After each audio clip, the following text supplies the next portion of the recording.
Since we know China is a major purveyor of intellectual theft, you can see the problem. Our next guest tonight responded to a post on X which reads, quote, "China is illegally using American AI technology made by NVIDIA to build a powerful AI model called DeepSeek R1. The LLM was released for free using an open source license. This is a massive blow to US AI companies like OpenAI and Anthropic." End quote. Our guest responded, quote, "The Biden administration and its predecessors were not serious about sanctions on China. Our measures were not comprehensive. They were imposed with months of notice, and they were not vigorously enforced. It's way past time we understand the gravity of the situation," end quote. Joining us now to discuss is the author of that post, Gordon Chang. He's also the author of Plan Red, China's project to destroy America. Gordon, thanks for being here tonight.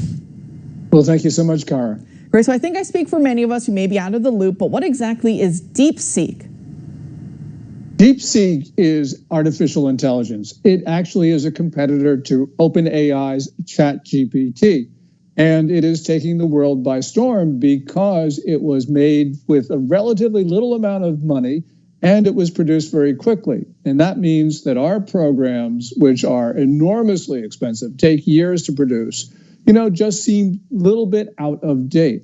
Now, I'm sure that OpenAI and other companies and American kids in basements are going to figure out better stuff. But at the moment, the world is just raving over DeepSeek. And I know I heard somewhere on social media that someone asked DeepSeek a question, the AI, about Tiananmen Square. And at first it actually gave a correct answer on it. But then when the question was re-asked, it deleted that previous answer and pretended it had never answered in that way. Screenshots were then shown to DeepSeek saying, no, you did say the correct thing about Tiananmen Square. Now you're not even touching the subject. And then it deleted the screenshots. It wouldn't even interact. It completely memory hold it. And then it said something along the lines of, we are learning to incorporate information and this and that and to give you the best user experience. And many were wondering if we meant the CCP. So if DeepSeek, like I said, it's cheaper, it was created a lot faster. If that starts to be the new building blocks for a lot of AI, artificial intelligence technology that we have, that could be a real problem for America, right? Yeah, there are two problems. One of them is that in the United States, we're going to have the propagation of more Chinese narratives. Because it's not only questions about Tiananmen Square, it's questions about Xi Jinping and all the rest of it. Because DeepSeek actually says, look, we promote core socialist values. We are in accordance with Chinese laws, and we know what that means.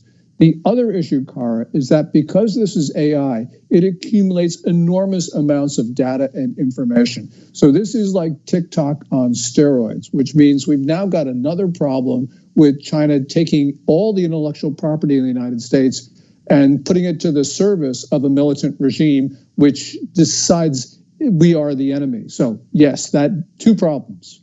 That it is, and I'm not the biggest fan, obviously, of AI in the same way of nukes, but it's one of those things, right, that if you don't really if you're not able basically to get to the top of this race, someone else is going to do it, and in that case, it's going to be China. So we really need to be on our game here. And as you mentioned in your post, that previous administrations, especially Biden's administration, also Obama's to a degree, they didn't take this as seriously as they should have. So I know President Trump is staffing his administration, as we started off with Secretary Besson and others. Do you think they will be able to hold China to account in ways that previous administrations didn't? Yes, and one of the ways that President Trump can do that is his favorite word in the dictionary, which is tariffs.